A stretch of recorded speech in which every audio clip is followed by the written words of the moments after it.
Kamusta na nga po mga master at sa ngayon ay atin ang ipagpapatuloy na gisahin ang chapter 161 at 162 sa manhwa series ng Solomax Newbie, kaya't atin na nga pong agarang umpisahan. Sa mas mataas na palapag ng tore kung saan matatagpuan ang teritoryo ng mga vampira ay masisilayang lumiyab sa apoy etong upuang pagmamay-ari ni Amulam, tanda ng kanyang kamatayan, na literal na hindi magawang paniwalaan ng iba pang mga nabibilang sa mga pinakamaimpluwensyang vampira sa kanilang angkan. Do'y muling nagbabala etong isang lalaking vampira hinggil sa katangian nitong lalaking kasakasama di umano ni Alice. Nagsalita naman etong isang individual na etong araw si Jinhyuk ay nagtataglay ng malawak na karanasan at impormasyon hinggil sa loob ng tore at nagmimistulang isa siyang makapangyarihang individual na nagagawa ang mga bagay-bagay na imposible. Eto pala ay si Hastings na nagbabala hinggil sa posibilidad na kapwa kanilang sapitin ang dinaanas na kamatayan nitong si Amulam, oras na nagpatuloy nilang pinabayaan itong binata sa kanyang pagkilos. Hindi naman ito magawang paniwalaan ng iba pang mga vampirang naroroon at patuloy na hinahamak ang kakayahan, mayroon etong ating pangunahing tauhan. Pinahinto naman silang muli nitong lalaking vampira at nawikang imposibleng naroroon lamang etong si Hastings para isaad ang ganoong mga bagay. Kasabay ng paglalahad ng system na ang vampirang ito ay nagngangalang Extension, na kabilang sa household patriarch ng Atarasya. Aniya, huwag na nga raw magpaligoy-ligoy pa etong high floor manager at isaad na lamang ang kanyang pakay. Natuwa naman sa kanyang tinuran etong nasabing goblin at nawikang mayroon daw siyang naiisip na paraan upang burain ng tuluyan etong ating pangunahing tauhan sa kwento.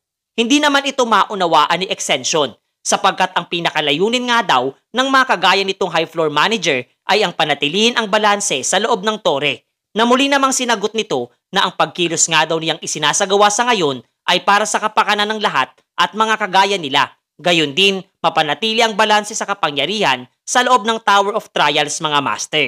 Sa ibang dako naman ay ipinakitang tinupad na nitong si Jinhyuk ang kanyang pangako kay Farzis at ipinagkaloob ang mga impormasyong hindi lamang sa kanya, bagkus bonus pati na rin ang mga nabibilang sa Veterans Company. Ngunit mas minabuti na nga lamang nitong manlalakbay na gawin etong regalo sa ating pangunahing tauhan. Buwat ng sapat ng araw para sa kanya na masilayan etong Dragon Slayer Sword Balmung at kasabay ng tuluyan ang nagpaalam sa grupo nitong si Jinhyuk habang nakiusap na gamitin nga daw niya sa maayos na paraan etong item na kanyang ipinagkaloob sa kanya. Sa mga oras na iyon ay humahangos namang tinawag ang kanyang atensyon nitong dalagang si Teresa na matagal na pala siyang hinahanap. Agad namang ipinahayag ng binata na may ilang mga mahalagang bagay lamang siyang inasikaso at literal na nagtataka sa aksyong isinasagawa nitong kanyang kaibigan. Muli namang ipinakita sa atin ang mga sandali nung magkasama etong sina Archbishop Savannah at Teresa kung saan ay natanong nga siya nitong Archbishop kung plano pa niyang magpatuloy bilang isang paladin ng Holy Empire.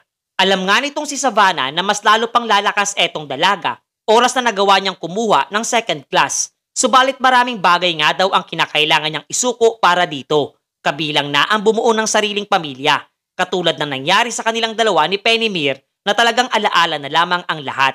Malungkot man, subalit handang isuko nga nitong dalaga ang kanyang personal na kasiyahan para lalong mas lumakas. Hanggang sa bigla na nga lamang siyang hinagkan ni Archbishop Savannah at tuluyang inalis sa kanyang tungkulin bilang isang paladin ng Holy Empire. Masaya nga etong Archbishop sa kanyang pabor na ipinagkaloob sa dalaga at hinahangad na sanay sa pagkakataong ito ay sundin na niya ang kanyang tunay na nararamdaman. At sa kasalukuyan nga ay makikitang sumapi na siya sa Veterans Company na ipinagtataka naman nitong si Jinhyuk. Punungan ng pagiging positibong isinaad nitong si Teresa ang tungkol sa plano niyang ipagdiwang ang kanyang pagsapi sa kanilang samahan. Ngunit tuluyan naman siyang nilamon ng hiya kung kaya't nangialam na etong si Nona at galit na sinambit sa binata na kanila nga daw itong gagawin sa kanyang tahanan na agarang sinang-ayunan naman nitong si Jinhyuk.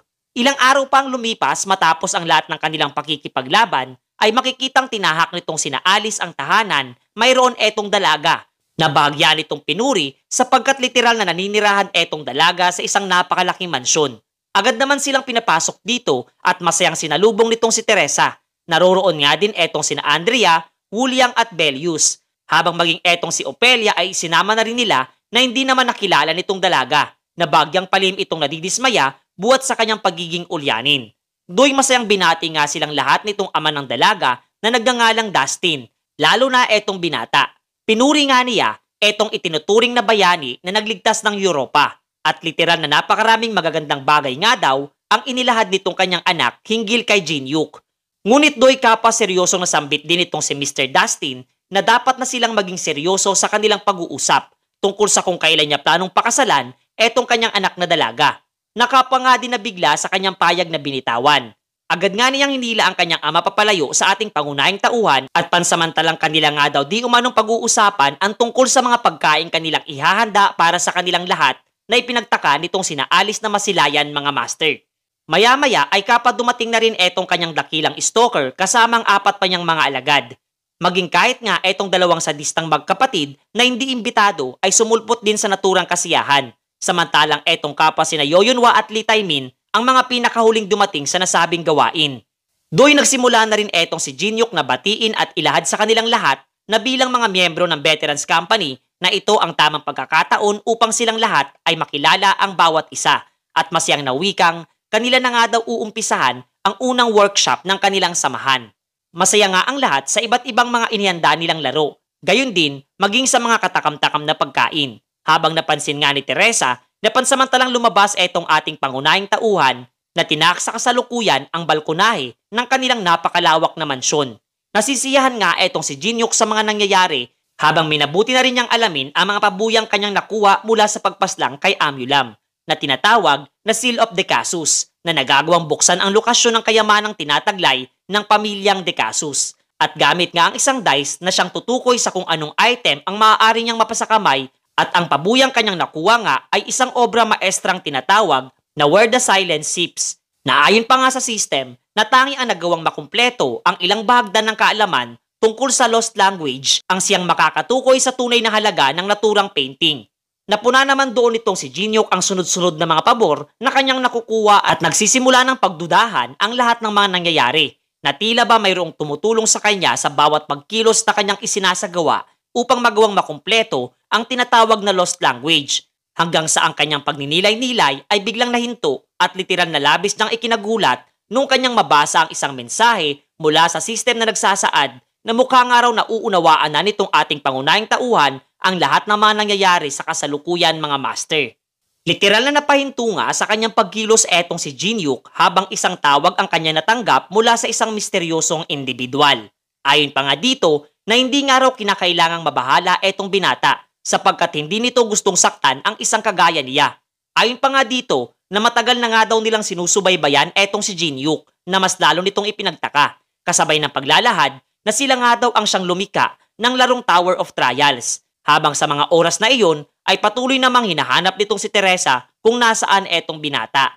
Hindi naman makapaniwala etong ating pangunahing tauhan na mula sa iilan niyang tagapanood ng livestream noon ay nabibilang dito ang tumatayong admin ng nasabing laro. Gayun din, sila nga daw ang nagdo-donate dati sa kanya upang masuportahan ang sarili, maging para sa mga pangunahing pangangailangan upang may pagpatuloy nito ang paglalaro. Sapagkat naniniwala silang magagawa nga raw niyang matapos ang nasabing laro at hindi nga daw sila nagkamali sa bagay na iyon. Ayon pa nga dito sa Mystery Caller na nilikha nila ang laro upang maging mundo ng paghihirap, di mabilang na pagsubok at di pagkakapantay-pantay na talagang sasagad sa hangganan na kayang abutin ng isang tao.